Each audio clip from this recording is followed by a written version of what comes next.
I'm Lisa Hamilton from the Annie E. Casey Foundation, and this is CaseyCast. My guest today, Kathleen Enright, is president and CEO of a philanthropic serving organization called the Council on Foundations. The Council, a longtime Casey partner, is best described by its mission, which is to provide opportunities, talent, and tools to philanthropies so that they can expand their capacity to advance the greater good.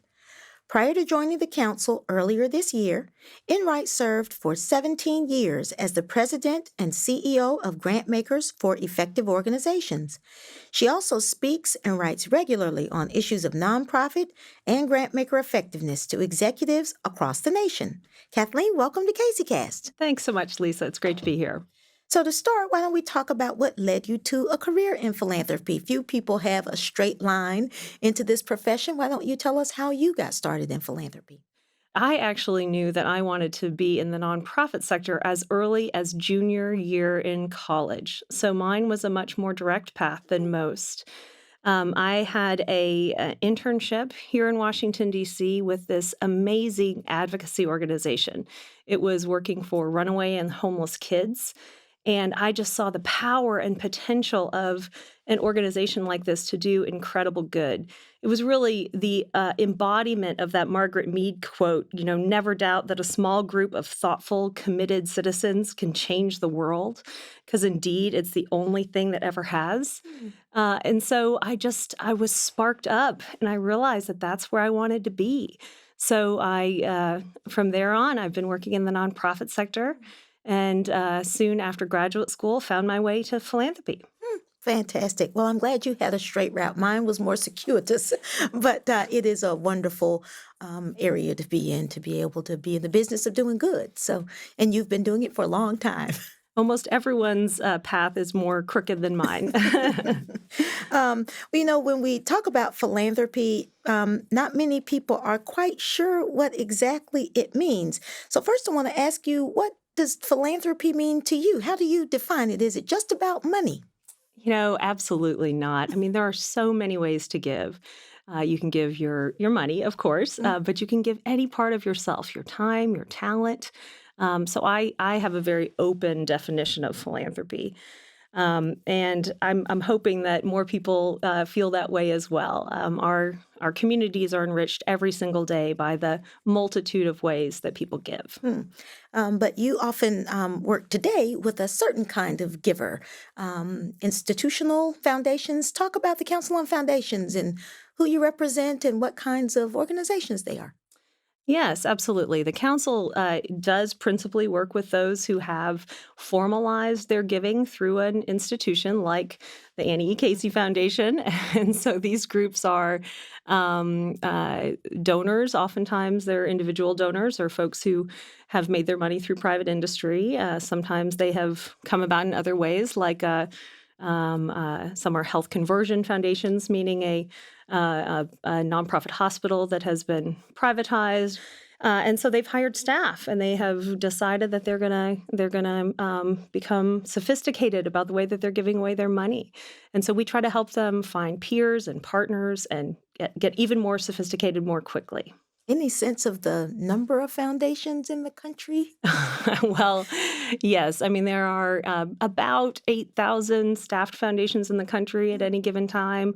There are a lot more folks out there doing philanthropy through donor-advised funds, by putting money into their church plate every Sunday, by giving through other online vehicles. So nearly everyone is a philanthropist. Tell us what misconceptions people have about the field of philanthropy. I think they have misconceptions big and small. I think one of the misconceptions overall is that philanthropy is just for elite, uber wealthy folks, and that's just not at all the case. Philanthropy is embedded in the DNA of our country.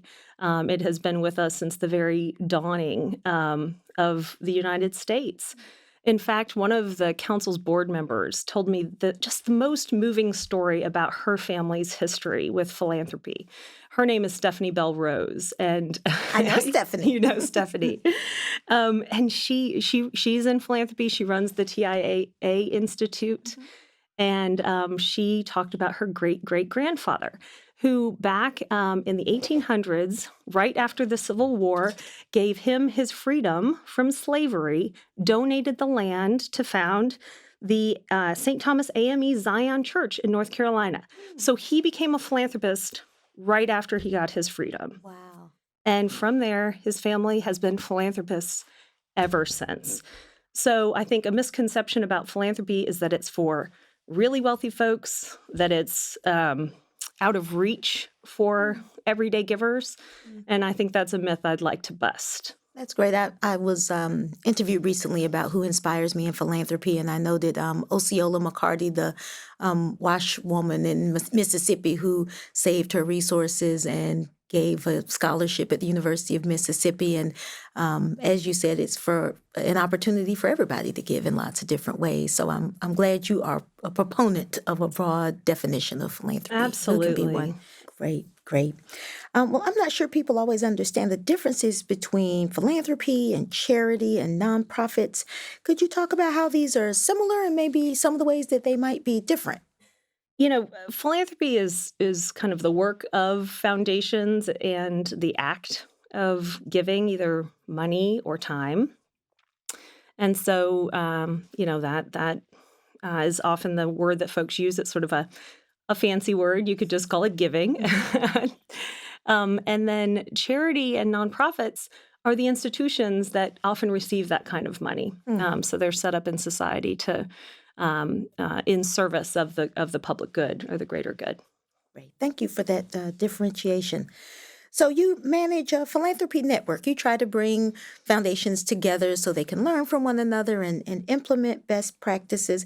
What do you find is the value of having this kind of philanthropic community? What can a network do compared to just a single foundation, for example? Oh, yeah. Lisa, the earliest philanthropists understood that they were working on issues that none of them could solve alone. And so that's why they created groups like the Council. They wanted to come together because they were trying to do really hard work. Warren Buffett very famously said when he gave his initial gift to the Gates Foundation that these are issues that have already defied both intellect and money.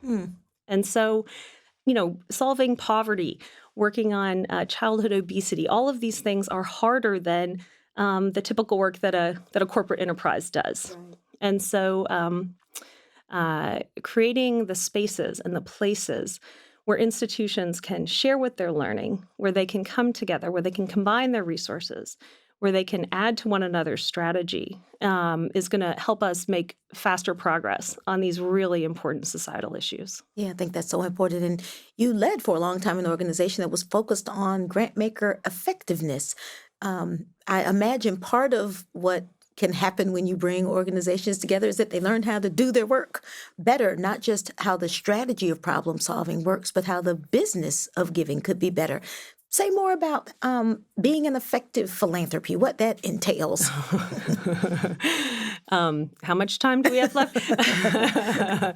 Yeah. It's more complicated than people imagine. Ma'am. It seems odd whenever I say that, giving away money is hard, but the challenges are tough and the business of philanthropy is tough. Giving away money well is incredibly hard. And those who take it seriously feel the burden of that. They feel the burden of wanting to do it well. Because when you think about it, the risk is really borne by the people that you're serving. And if you give the money away to ill effect, if you aren't actually achieving what you set out to achieve, it's not the foundation that suffers. Right.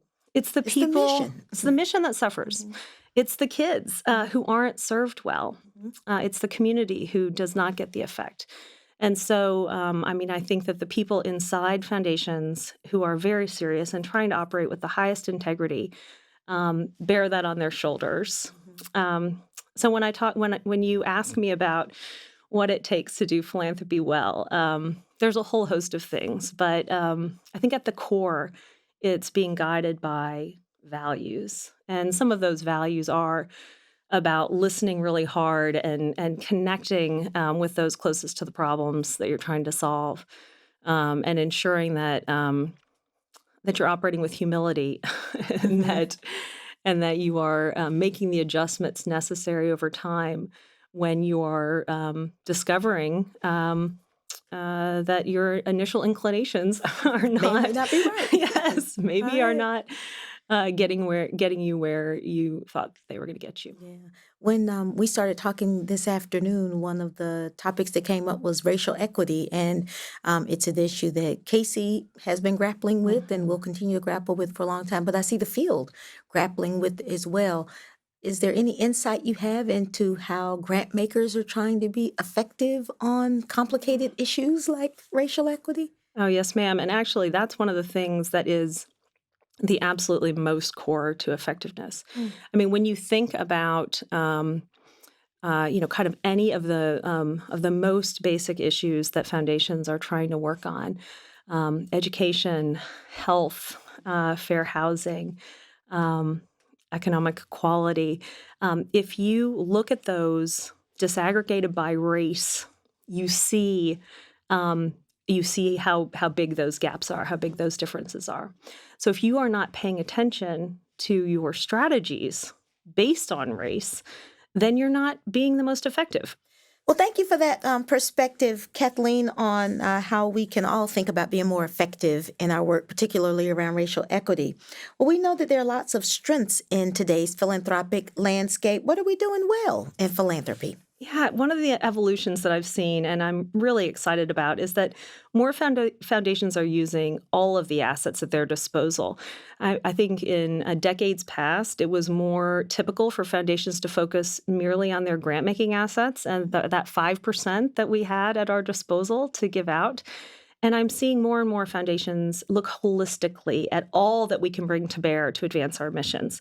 We're using our voices more effectively. We're communicating. You're doing this podcast. That's so exciting.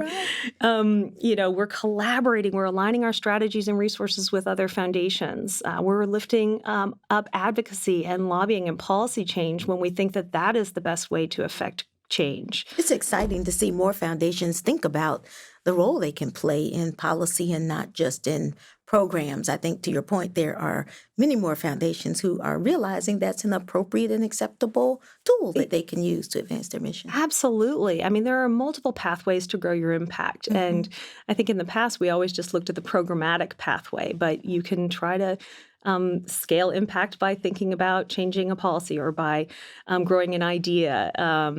There are multiple ways.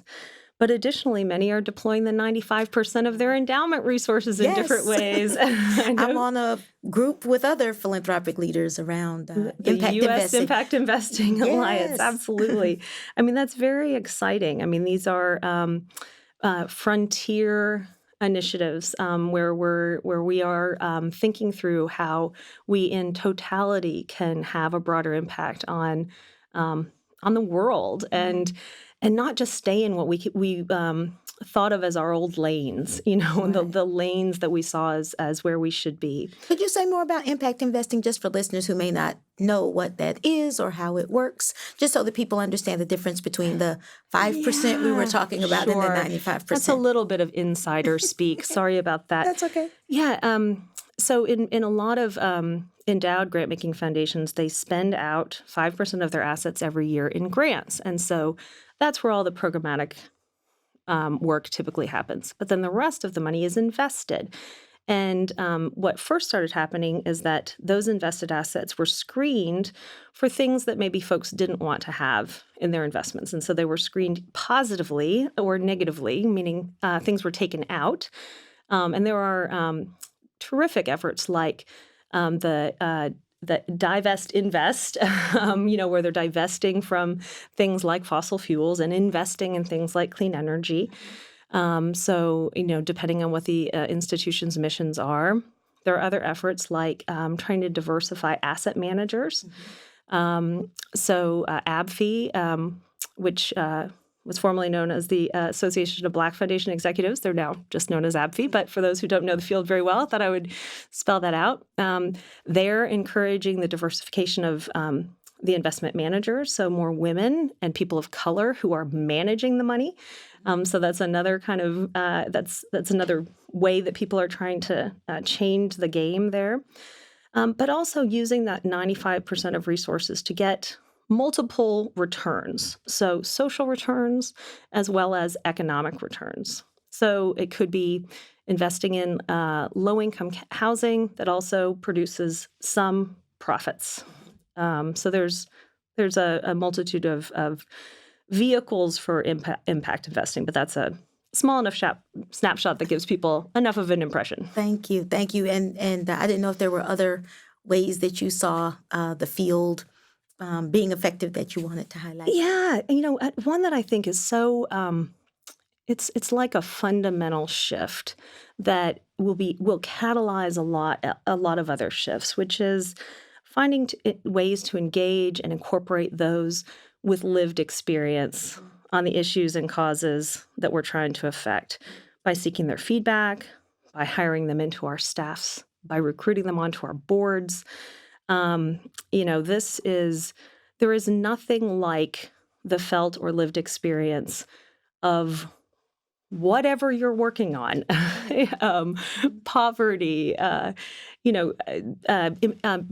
been a refugee or an immigrant, any of these sorts of things to enable you to make better decisions about the work. Right. We're all limited by our own experiences, and I think that is one of the ways we can be most effective is to bring the insights and perspectives of others into our decision making. Absolutely, and the research proves that out. The research proves out that diversifying the rooms where decisions are made improves the decision making. So I think that all of these are increasing the sophistication of our sector and of the individual organizations that make up our sector. And that is only going to be to the good of the business of the of good. world. Yes, of the business of good. I like that. Yes. Wonderful. Well, let's shift then to talk about what isn't working. What do you think are some of the major challenges that are slowing us down in philanthropy? Well, I guess I'll say that this is an industry. You mentioned that lots of people come into this work, through the side door or through a less than typical path. But one thing that frustrates me is that, people are making unforced errors. Mm-hmm. There are things that are known about how to do philanthropy well, and many have been doing this work for decades. Books have been written about this work. We've made the mistakes. Let's not make them again. Yes, ma'am. That's exactly it. And so if we just are willing to show a little humility and a little curiosity about what has happened and about how we can do the work better and how the work is already being done better, then we can spend these precious public resources. These are resources that are tax advantaged, and therefore they, we have a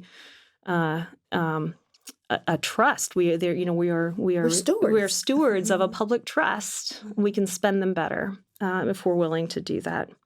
So groups like the Council and our colleagues and other philanthropy serving organizations will do our best to make those lessons, more accessible, more digestible, more actionable. But those making philanthropic choices have got to show that curiosity and that humility to want to learn. Yeah, I think, unfortunately, it's easy to be successful in one realm of life and believe that the same things that make you successful in business are the same skills or attributes that could make you successful in philanthropy or could lead to problem solving on social issues. And I see you nodding, and that's not always true. There isn't an app for poverty. What's that book?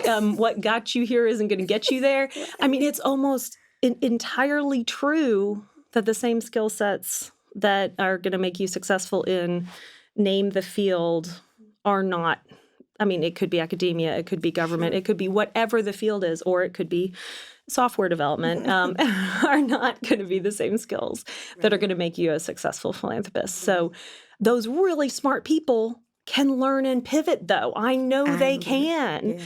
And other philanthropies like Casey and others work hard to try to share our lessons with others. We write more than I think people could ever read in terms of trying to share the mistakes that we've made or the successes that we've had and what's contributed to them. And so, to your point, I think the council is a fabulous intermediary to help all of us in the field learn from one another in faster, more powerful ways. Right.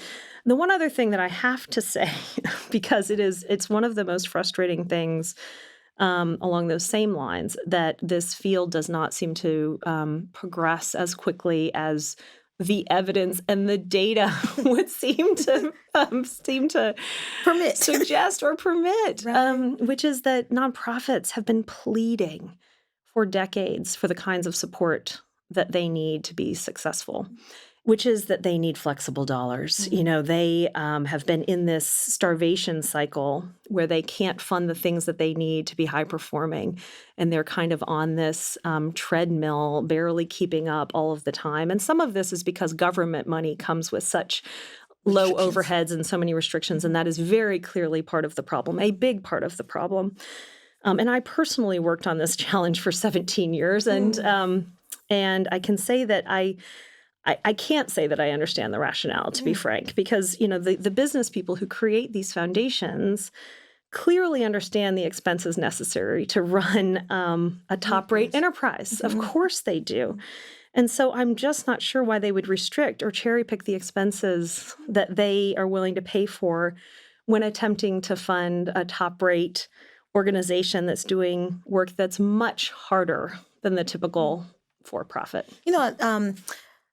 Foundations like Casey often support not just the programmatic work of an organization, but also lots of capacity building. So we realize that in order for our organizations to deliver results, they've got to be strong organizations. And so we provide investments that help them get better on data or help them get better on communications or help them get better on racial equity. It seems like by increasing the overhead, it contributes to their ability to fund their own or manage their own capacity building in some ways. Absolutely. I mean, I ran an organization that was completely committed to all of those things, capacity building, evaluation, all of that. And, in my perfect world, the organizations would be getting the flexible dollars they need to self-support whatever kind of capacities that they need in order to be high performing. There's the counter argument that nonprofits are so conditioned culturally to underfund that stuff that foundations need to provide those incentives. That is true. So we do need a shift that will take some time because nonprofits have been in a system that's broken for too long. So we do need to shift the system and then to have them believe that the system has been shifted in order for it to be real. Gotcha. Well, I thank you for that perspective, both the celebration of the things that we seem to be doing well in philanthropy and the call to action and the challenge for us to continue to push ourselves to do more. You started talking about this question of engagement, and I want to explore that a little more. In modern America, wealthy individuals can make an undemocratic impact through philanthropy. What can we do to ensure that the sector is engaging in more meaningful ways with the communities and people that we are seeking to help? Absolutely. I mean, that's one of the major arguments of some of philanthropy's critics right now, is that philanthropy's, being done by plutocrats, and it is a form of speech. Philanthropy is a form of speech. You are, where you give your money and how it is given. It's a form of democratic voice. And so, to my mind, the more that we can open up and enlarge who has access to being a philanthropist in first order, the more democratic it becomes. So I'm concerned about the fact that tax reform cut off that ability to some extent, because when we reduce the number of people who itemize their taxes by so much, So many fewer people receive any sort of benefit from giving to nonprofits, and therefore it really is the higher income folks who are getting the most tax benefits.